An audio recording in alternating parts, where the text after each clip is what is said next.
And we're back in chapter 4 of James this morning on the outline called Warnings.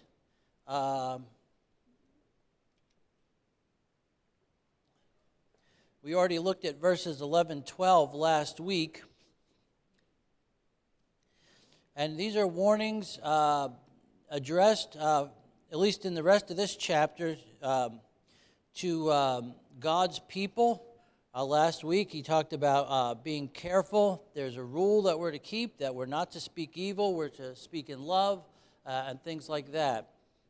And then the reason is, we talked about all these, we're not to judge our brother, we're not to be judges of the law. There is only one lawgiver, there is one judge. We are to discern, but we are not other people's judges. And then it says, who art thou, of course, that judgest another man's servant, and it warns us that we all have to give account of ourselves to God as well, and so we need to be careful about how we judge other people. We're going to pick it up now in verse 13. Let's go ahead and read to the end of the chapter here. Go to now, ye that say, today or tomorrow we will go into such a city and continue there a year and buy and sell and get gain. Whereas ye know not what shall be on the morrow, for what is your life? It is even a vapor that appeareth for a little time and then vanisheth away. For that ye ought to say, if the Lord will, we shall live and do this or that. But now ye rejoice in your boastings. All such rejoicing is evil. Therefore, to him that knoweth to do good and doeth it not, to him it is sin. This is the idea of warning against self-willed presumption. And he's talking about the folly of making plans or decisions without God here. Because notice, he's talking to people, go to, ye that say, today or tomorrow we will go into such a city, continue there, and buy and sell and get gain. Now, is it wrong to make plans? In general, no. But is it wrong to make plans without consulting God or without asking what God's will is, especially for the Christian? Now, the unsaved, they can do whatever they want because they're not under God's authority, you might say. Everybody's under God's authority, and one day they'll give an account to him. But in reality, they're not God's children, they're not God's servants. So they're doing whatever they want, and many of them are very successful and wise in making plans. But he's not talking to the unsaved here. He's talking to the Christian. And to the Christian, there is folly in making plans without consulting and knowing what the will of God is. Notice he says here, we will go into such and such. We will. It's what I want to do. It's what I think is best to do. And this is the problem, because a lot of times, even though what we are thinking may seem good, and from a worldly sense it may be very good, but the reality is, if it's not what God wants you to do, it's first of all, it's doomed to failure. It's going to hurt your spiritual life. And who knows what the end might be. Turn over to Luke chapter 12.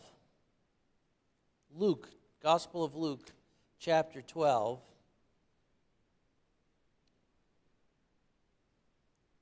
And I'll pick it up in verse 16.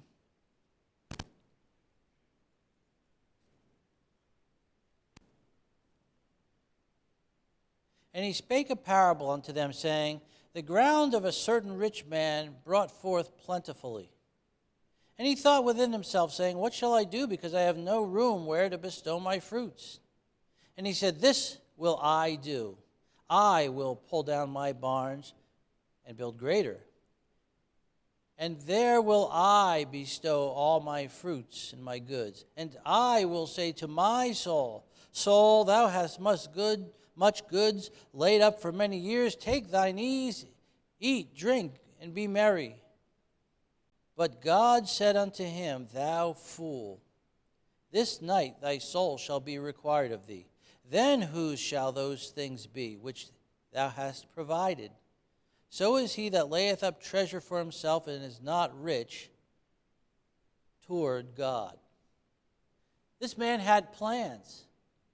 God had blessed his labors, allowing him to bring forth so much fruit he couldn't even keep it all. He said, I'm going to build bigger barns, and I'm just going to hoard it all for myself, and then I can just take my ease because I'll have plenty of food to last for who knows how long. And God said he was a fool. Was he a fool because he had a good harvest? No. Did he work hard to get that harvest? Yeah, probably. His fool folly was in the fact that instead of seeking what God would want him to do with the blessing that he had given him, he decided what he wanted to do with it. And it was all selfish. It was all for his own selfish motive. And that was the problem with this man. And so God said he was a fool. Now, this is a parable. I just want to think of some other examples of people who made decisions or plans without God. Remember Jehoshaphat? Jehoshaphat was a good king. But it says that he made affinity with Ahab, who was one of the most wicked kings ever in the northern kingdom. And when he was asked to go to war with him, he said, my people are as thy people. My horses are thou horse. I'll go with you. And then after the fact, he said, oh, by the way, can we consult God? After he had already committed himself. And of course, you know what happened. God had already determined that Ahab was going to die in that battle. And if it wasn't for the mercy and grace of God, Jehoshaphat would have died in that battle too. But because the king of Syria at that time said, I don't want you to fight with anybody but the king of Israel, when they saw Jehoshaphat, they were first thought this is the king of Israel, and they were going to kill him. But then when they realized it was not the king of Israel, it was a different king, they left chasing him, and they went looking for the man that they were told. See, those Syrian soldiers knew how to obey orders. You know, a lot of times God's soldiers don't know how to obey orders. We're just doing our own thing. We're doing what we think is the right thing to do. And in the meantime, we're out of the will of God. And we couch it with spiritual-sounding language and all that kind of thing. You know, but the Syrians, they were ungodly people. They served another God, but they knew their loyalty to their king. And when he said, this is what I want you to do, they did it to the letter.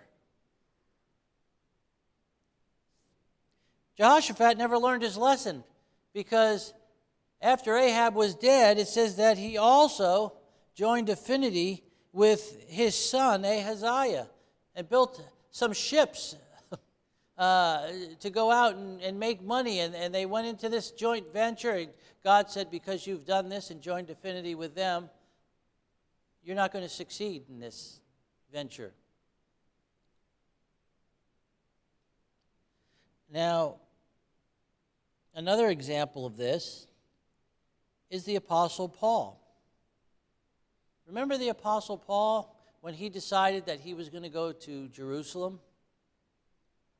And everywhere he went, people said, by the Spirit of the Lord, don't go up to Jerusalem. If you go up to Jerusalem, you're going to be in trouble. This is going to happen or that's going to happen. And over again, he was told, and he would not listen. He had already made his plans. In his own spirit, he felt constrained to go to Jerusalem. But that was not what God wanted for him. And as a result, he was arrested. He almost made an Old Testament sacrifice. Well, God stopped him from doing the things that he had planned on doing. But he had to pay the consequences for it, as you know. And he spent 3 years in a Syrian prison. And then he had that trip to Rome where they were shipwrecked and all that happened. But you know that through all of that, God taught Paul a lesson. He just had to learn it the hard way. Turn over to 1 Samuel 13.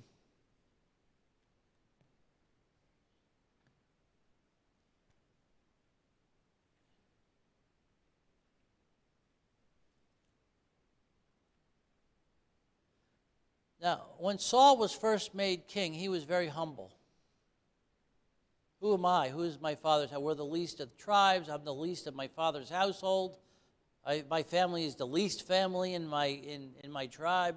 He was humble. And when it was time for him to be proclaimed king before all the people, he even hid himself among the stuff. He was, shy, embarrassed about, being put out there in front of everybody at the beginning. But starting in chapter 13, once God makes him king,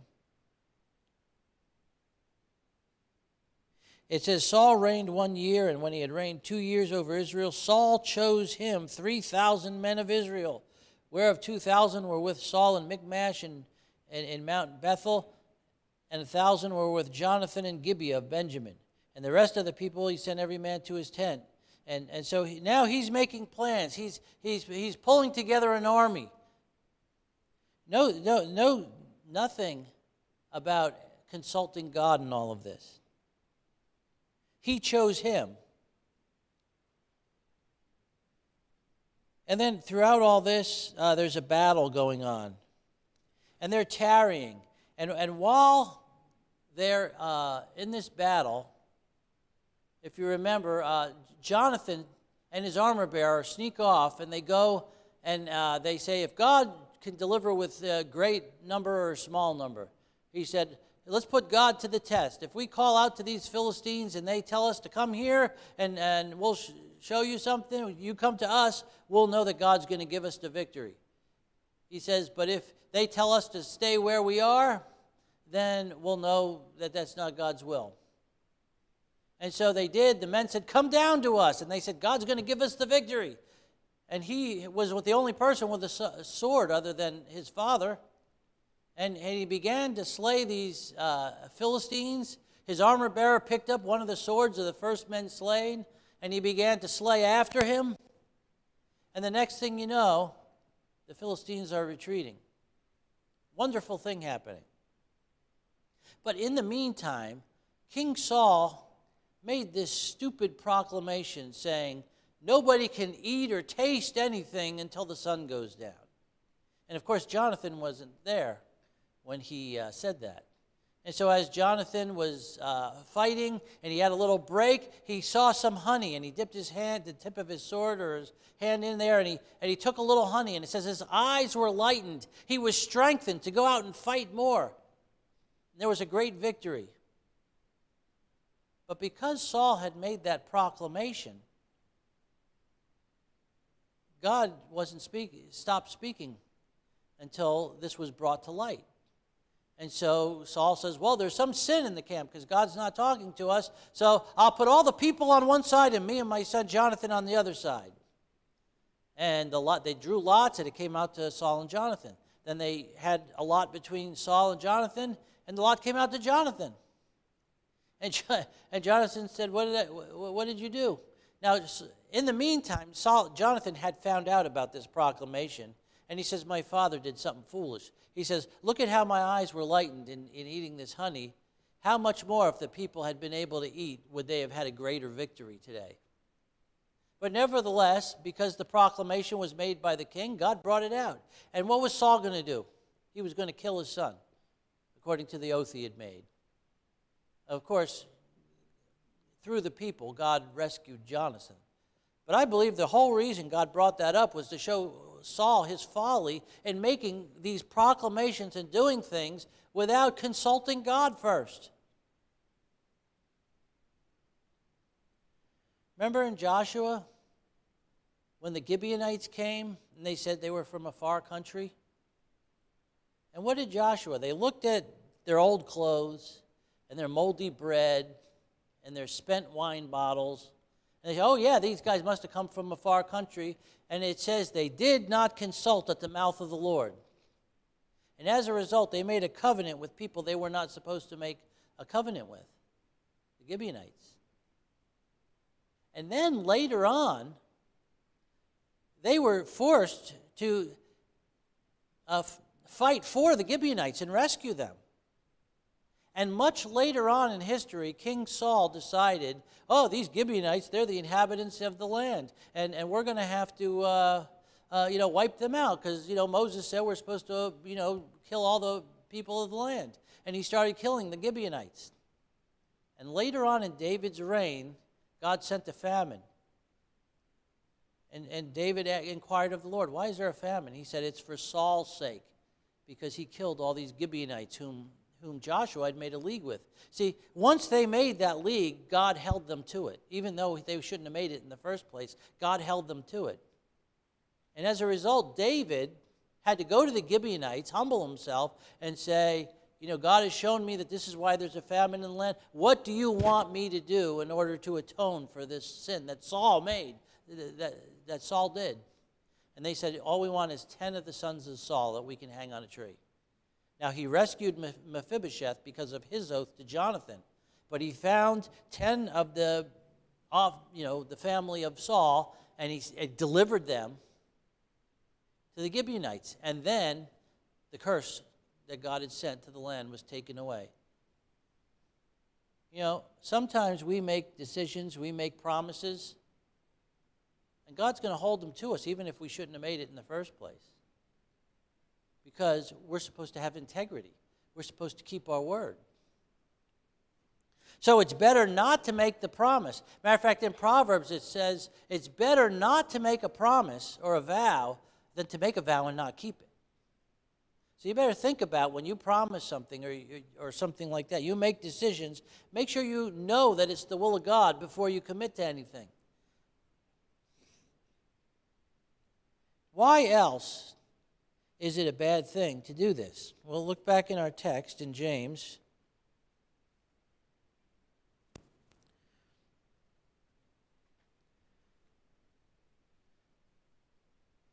Verse 14, whereas you know not what shall be on the morrow, for what is your life? It is even a vapor that appeareth for a little time and then vanisheth away. You don't know what's going to be on the morrow. I don't. Who would have expected a year and a half ago that the entire world would practically be shut down because of a virus? How many people made plans? Go to college. I'm going to do that. I'm going to start a business. They had all these plans, and all of a sudden COVID came in and it was all gone.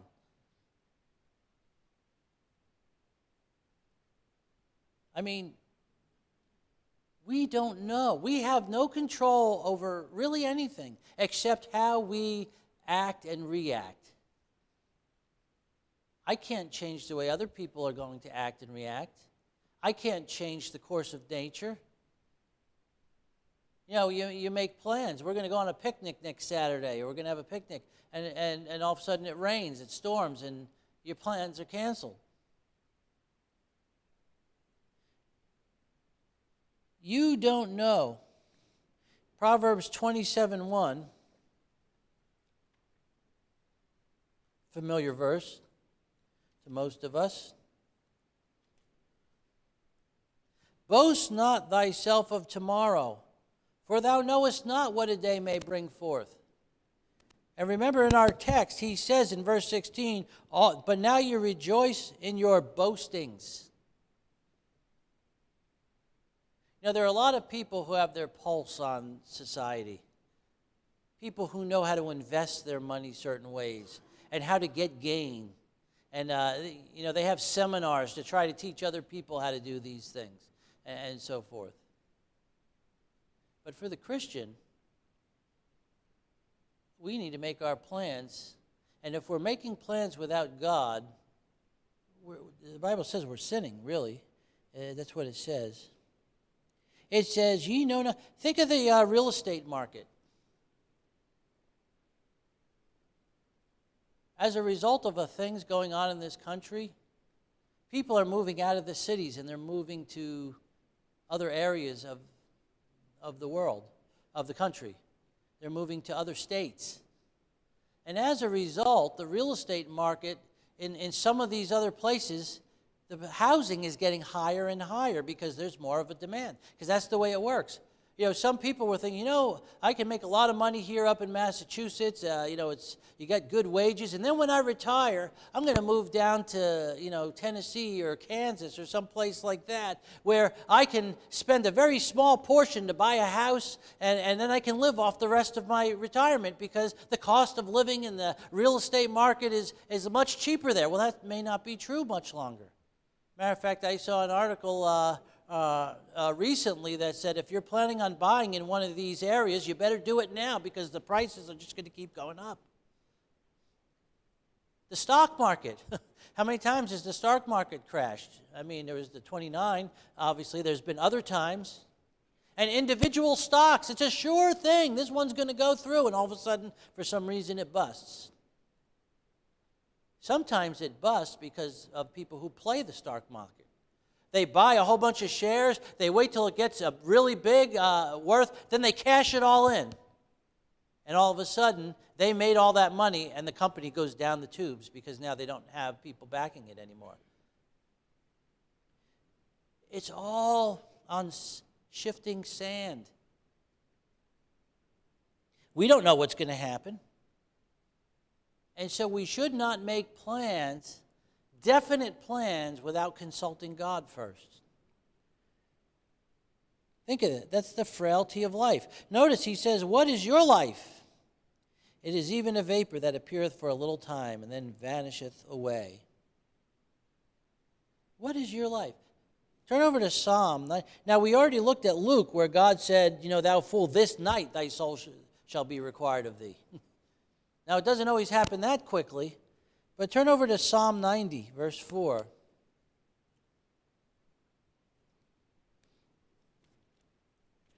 Psalm 90, this is the Psalm of Moses.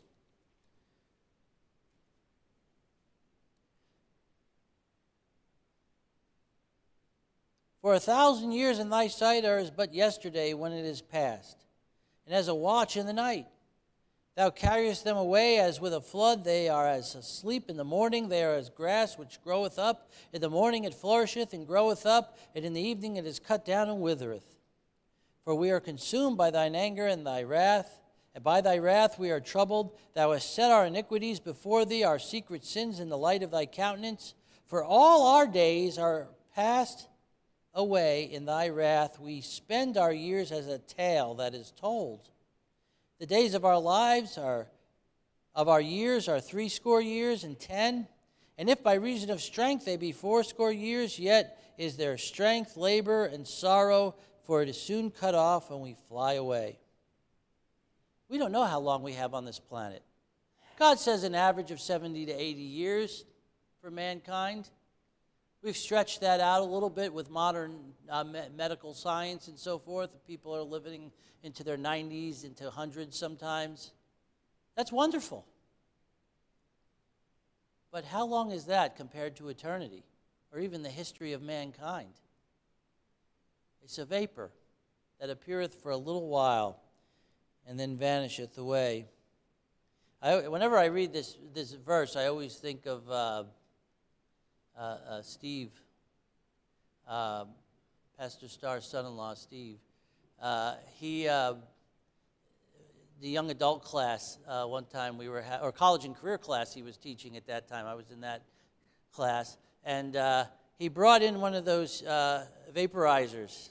And he stuck it in the room, and he just turned it on. And everybody's sitting there watching it. And the steam would go up and just sort of dissipate, and it was gone. And it was sort of, when you focus on it, it's sort of like white noise type of thing. You just sort of, you get into it. But that vapor just kept dissipating, and it was gone, it was gone, it was gone. See, that's what your life is like. You're just here for a few moments, and then you're gone. We spend our days as a tale that is told. Somebody sits there and tells you a story, and then it's over.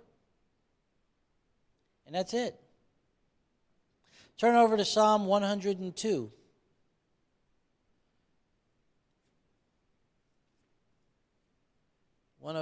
Verse 3. For my days are consumed like a smoke, and my bones are burned as in hearth. My days are consumed like smoke, just again, like a vapor, like smoke. And then down in verse 11, my days are like a shadow that declineth. I am withered like grass. You ever watch, outside and you watch a shadow move as the sun is, going and moving, and you can just see it going? That's what our life is like. It's just moving along, and pretty soon the sun goes down and the shadow's gone. And then in Psalm 103, verses 15 and 16, as for man, his days are as grass, as a flower of the field. So he flourisheth, for the wind passeth over it, and it is gone, and the place thereof shall know it no more. That's it. It's gone. Our life one day on this earth will be gone as we know it. Now, one day, those of us who are saved, there's going to be a new heaven and a new earth, and even during the kingdom, but we're going to be different then. We're going to have a new body. It's going to be a totally different thing for us. And so he goes on in our text to say you have two choices. You can either live by faith or you can sin. He says, for that ye ought to say, if the Lord will, we shall live and do this or that. But now ye rejoice in your boastings. All such rejoicing is evil. Therefore to him that knoweth to do good and doeth it not, to him it is sin. First of all, he says ye ought. Ye ought to commit whatever plans you have to God. If this is God's will, I'll do this. Lord willing, I'll do that. But we shouldn't just make the plans and not include God in those plans. What is God's will? Isn't that what we should want to do as God's children, as God's servants?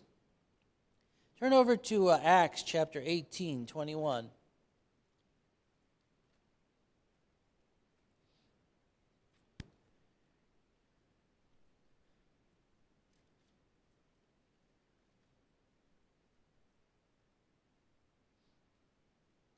Now this is Paul. He's talking to the Ephesian elders, to the Ephesian people in Ephesus at this time.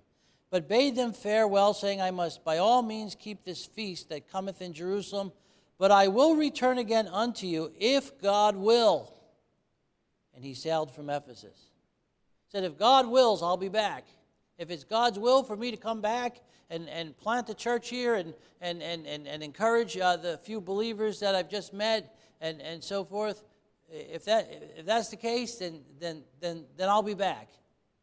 But he didn't commit to it. He just said, I'll be back if God will. And then turn over to 1 Corinthians 4:19. 1 Corinthians 4, verse 19.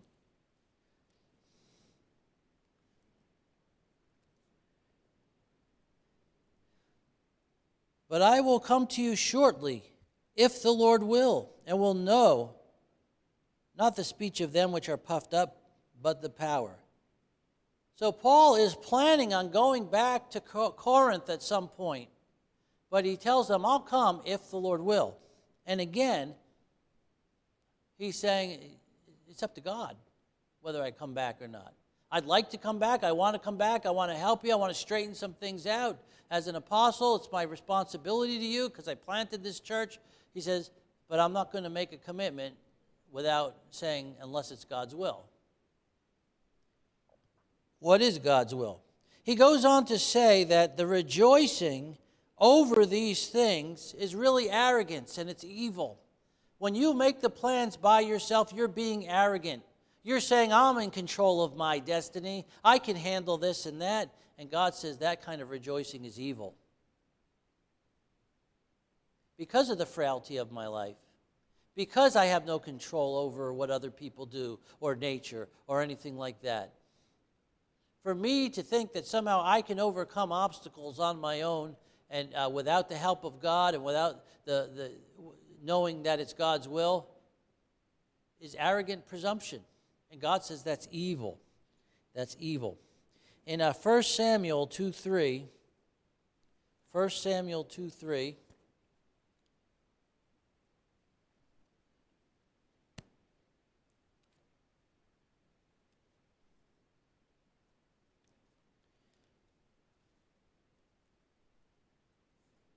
now this is Hannah's prayer and she says, "Talk no more exceeding proudly. Let not arrogancy come out of your mouth. For the Lord is a God of knowledge, and by him actions are weighed." Talk no more exceeding proudly. Don't think you're in control of your destiny. You may have something to do with it, but ultimately your destiny is in God's hands. Let not arrogancy come out of your mouth. And then in Proverbs 8:13, excuse me, Proverbs 8:13, it says, "The fear of the Lord is to hate evil, pride and arrogancy and the evil way and the froward mouth do I hate." God hates that. He hates arrogance. The froward mouth, just doing what you want to do, saying what you want to say. God hates that.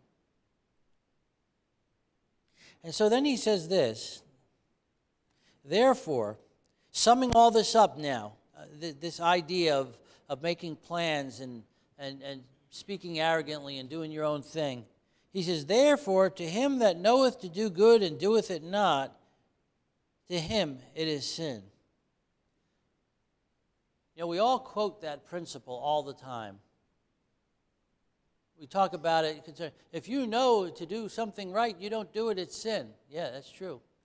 You know, you should witness to people. You know it's right to witness to people, so if you don't witness to people, that's a sin. Yeah, that's true.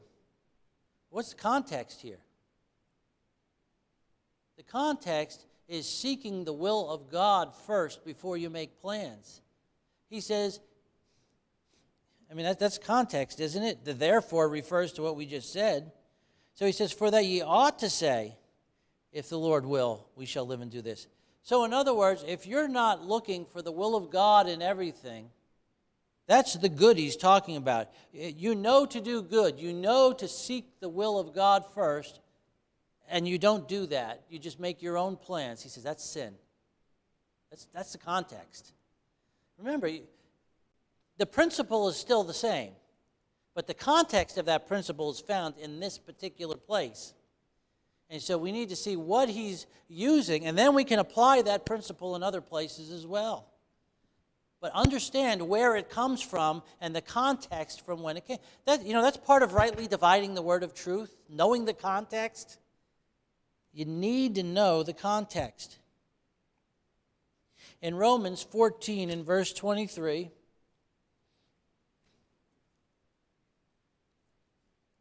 Romans 14:23, it says, and he that doubteth is damned if he eat, because he eateth not of faith. For whatsoever is not of faith is sin. So if you are making plans, now here he's talking about eating things that you think you shouldn't eat. And he says if you eat them and you can't eat it by faith, believing that it's all right for you to eat that, then you're sinning because you're going against your conscience. But the same principle is true. If it's not of faith, it's sin. In James, if you know to do good and you don't do it, it is sin. It's the same principle. You know that there is a standard that God has. You should seek that standard.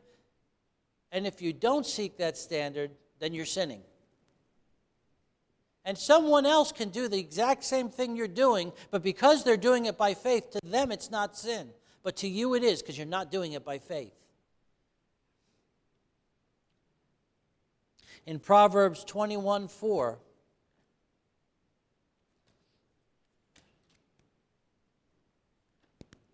Proverbs 21 and verse 4, an high look and a proud heart and the plowing of the wicked is sin. Notice, now he's talking more about the unsaved here, but the principle is still the same.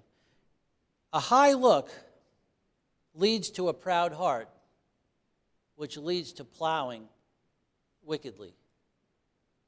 And it's all sin. God hates all that. But it starts with that high look.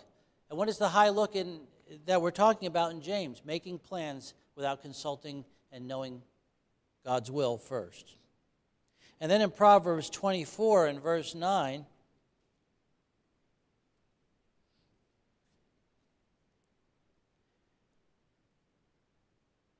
it says, the thought of foolishness is sin, and the scorner is an abomination to men. Now the word thought there is it's not just a random thought. It's the kind of thought where you're really devising, you're thinking about doing something. That word, it could be, as a matter of fact, in the previous verse, he that deviseth to do evil. And that word is the same. The thought or the devising of foolishness is, what is foolishness? Anything that is contrary to God's will is foolishness. Anything that's contrary to the word of God is foolish. So when we start to have these thoughts, I'm going to do this, I'm going to do that, and we begin to make plans without God, God says that's foolishness. And therefore, it's sin.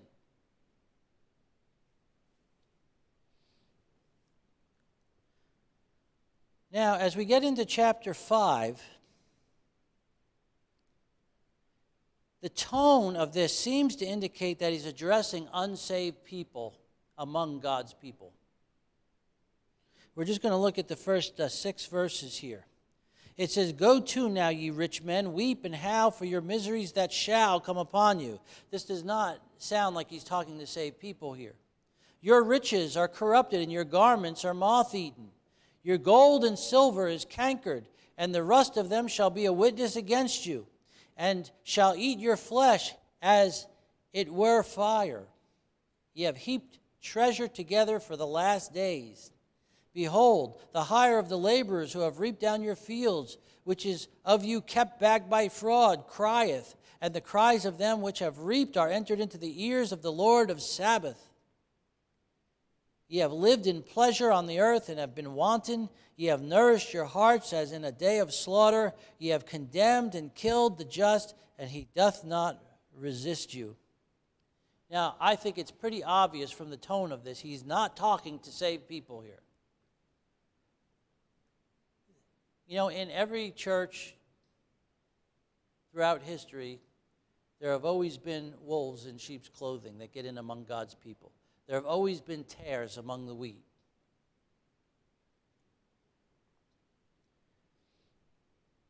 Notice he's talking about, first of all, their riches and their treasures, which are corrupted. Now, if you put this in context with what we've just been talking about, these are the people who have been making plans without God, who have gained wealth by doing so. But the way they got it was in a way that was not pleasing to God. Because look at, as we read through it, I'm sure you could see that. Turn over to Matthew chapter 6.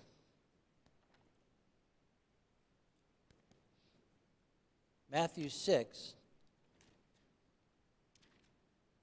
Starting in verse 19. Lay not up for yourselves treasures upon earth, where moth and rust doth corrupt, and where thieves break through and steal, but lay up for yourselves treasures in heaven, where neither moth nor rust doth corrupt, and where thieves do not break through nor steal. For where your treasure is, there will your heart be also. Wherever your treasure is, that's where your heart will be. The things that you treasure in life, that's what you're going to focus on. Now, if you treasure the Word of God, you'll read the Word of God. If you treasure the presence of God, you'll pray. If you treasure the fellowship of the saints, you'll be in church when we meet together. If you treasure seeing souls saved, you'll witness. Those are the true treasures in life. If you treasure doing things that bring glory to God, you'll seek ways to bring glory to God. But if you treasure the things of this world, you'll focus on the things of this world.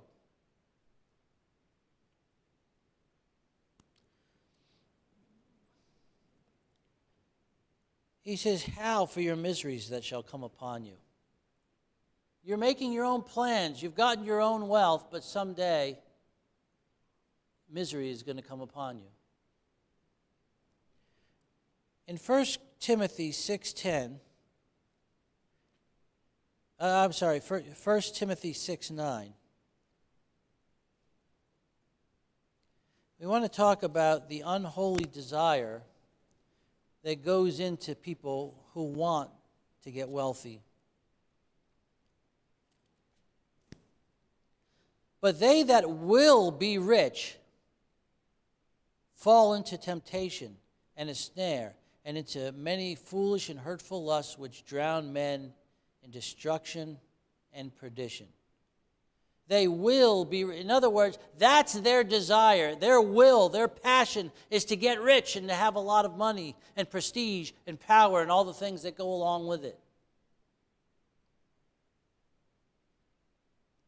See, they have an unholy desire to be rich, to get wealth to themselves, and the things that come along, that they believe come along with that wealth and that gain.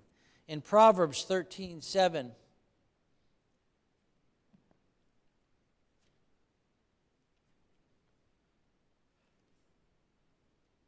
it says, "There is that maketh himself rich, yet hath nothing. There is that maketh himself poor, yet hath great riches." You make yourself rich, God says you really have nothing. He says, but if you're willing to be poor for me, I'll give you real, true riches. But these people have an unholy desire to be rich. In Proverbs 23, in verse 4, it says, "Labor not to be rich. Cease from thine own wisdom." These are the people who, through their own wisdom, are seeking to get rich. I'm going to play the stock market. I'm going to do this. I'm that. It may work. You may get rich. But what is the consequence? What will the consequences be? Because you're not trusting in God for all this. And if God's not giving it to you, and you're getting it on your own, it's probably going to be a detriment to you. You know how many people grew up in church and somehow they got their eyes on a job that would give them a lot of wealth and get them set in life, and they followed that and they ended up moving somewhere where there was no church, getting away from God. They end up losing their children, and their life is messed up. It's happened over and over again throughout time.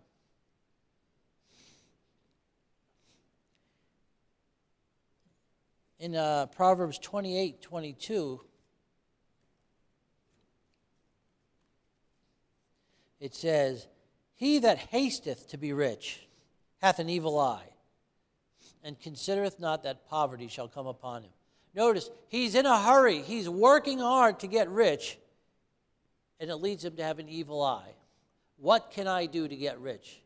What corners can I cut? Who can I step on? It doesn't matter anymore, because the goal is to get rich.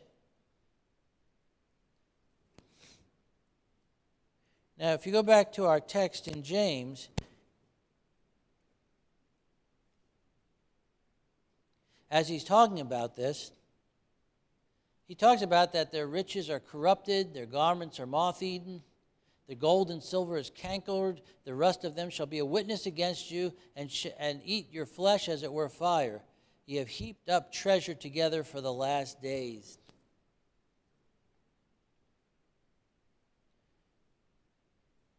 In 1 Timothy 6 and verse 17,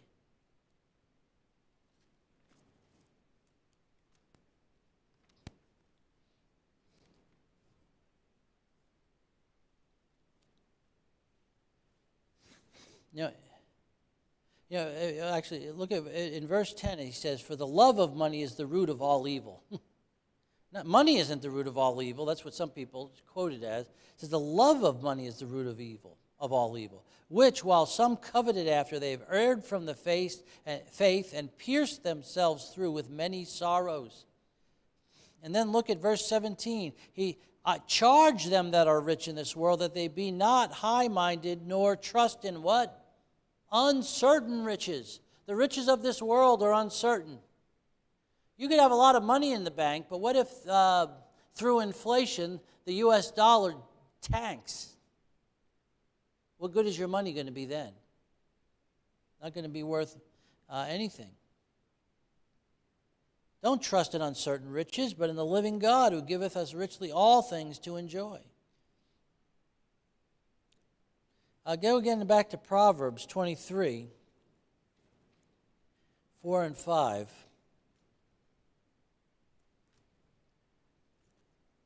Labor not to be rich, cease from thine own wisdom. Then he says this, wilt thou set thine eyes upon that which is not? For riches certainly make themselves wings. They fly away as an eagle toward heaven. What a graphic picture. I mean, there you are. You're looking at this bird, and all of a sudden he just lights up and flies off into heaven. Pretty soon you can't see him anymore. Riches are like that. You may have them, but where are they going to be even next week? You don't know. You don't know. You know, some people have the riches, and they, for some reason, they cause other kind of heartaches. Think of how many people, people like the aviator whose son was kidnapped and killed, Charles Lindbergh. He had all that fame and everything, didn't save his son. Other people, I heard of other people who things like that happen to. You know, a lot of times the richer you get, the more of a target you are to other evil people. In Proverbs 18:11, the rich man's wealth is his strong city and has an high wall in his own conceit. He thinks he's safe because he has his riches, but that's not necessarily the case. Now, in verses 4 and 6 in our text, it says, behold, the hire of the laborers who have reaped down your fields, which is of you kept back by fraud, crieth, and the cries of them which have reaped are entered into the ears of the Lord of Sabaoth. And then in verse 6, ye have condemned and killed the just, and he doth not resist you. Anything for money.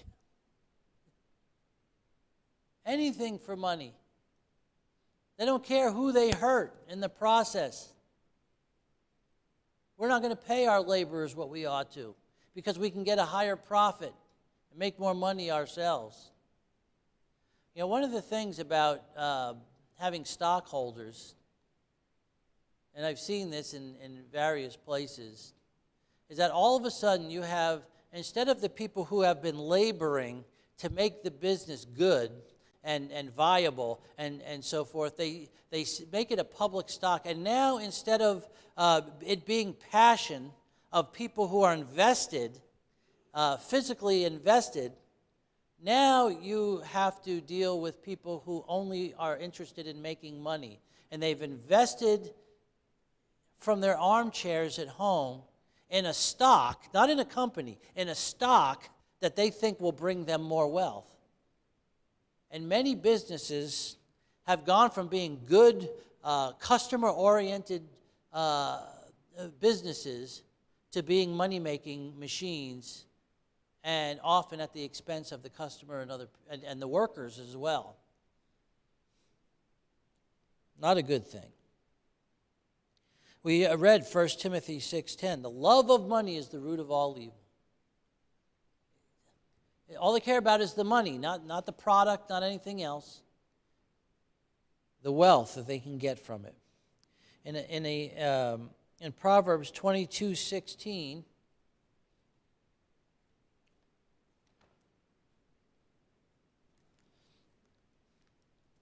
it says this, he that oppresseth the poor to increase his riches, and he that giveth to the rich shall surely come to want. That's self-explanatory. Don't need to say too much about that.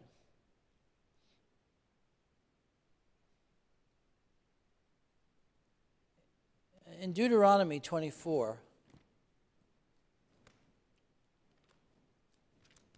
Deuteronomy 24, 14 and 15.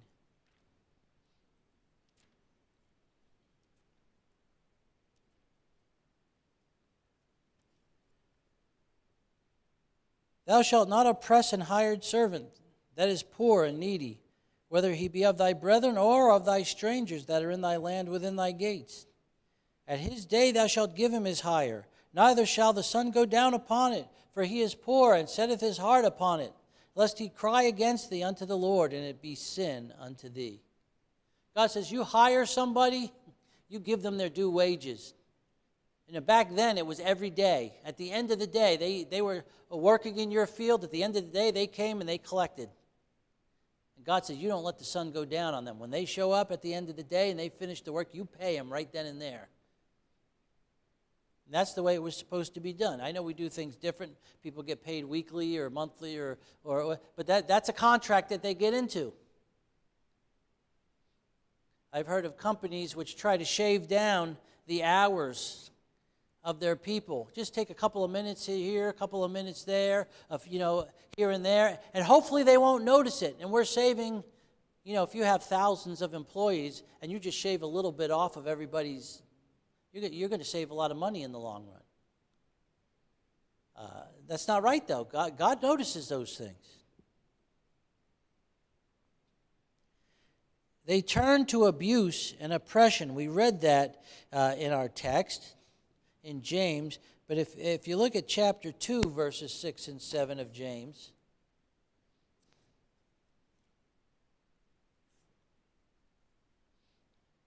but ye have despised the poor.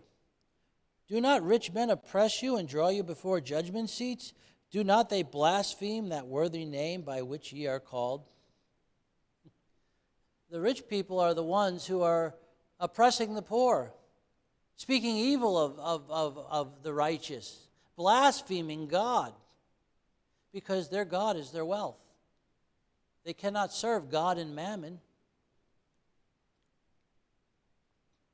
In Ecclesiastes 8:11,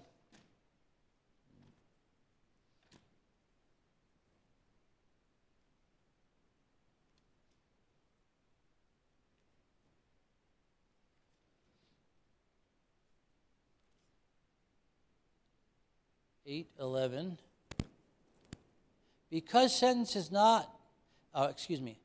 sentence against an evil work is not executed speedily, therefore the heart of the sons of men is fully set in them to do evil. People do something wrong and they seem to get away with it. At that particular moment, it just strengthens them to continue doing the same thing. I got away with it this time, I'll get away with it again. And I'll get away with it again. And because they get away with it, they think it's okay to do. And oftentimes, people actually get to the point where they say, well, this is just part of the business. It's okay to do this or that or the other thing, whatever evil it is. Part of this business is, partaking in unholy behavior, because that's how you make your contacts. So therefore, it's okay to do it because it's part of our business. No, it isn't. In Matthew chapter 5 and verse 39, and I'm going to have to stop here because I'm out of time. We'll finish this next week along with get into the rest of the chapter. Matthew chapter, when I say 5:39. But I say unto you that ye resist not evil, but whosoever shall smite thee on the right cheek, turn to him the other also. God says, don't be like the rich people who are trying to take advantage of you. Matter of fact, there are times when it's better to just not fight against it. Just take the wrong. Matter of fact, in Peter and other places we've looked at this before, it says, if you are buffeted for your faults, what good is that? But if you're buffeted for doing right and you take it, God said he'll reward you for that. Well, we're going to pick up the rest of this because I'm out of time. So we'll pick up the rest of this portion next week, and we'll finish this, and then we'll begin the rest of the chapter 5 as well next week.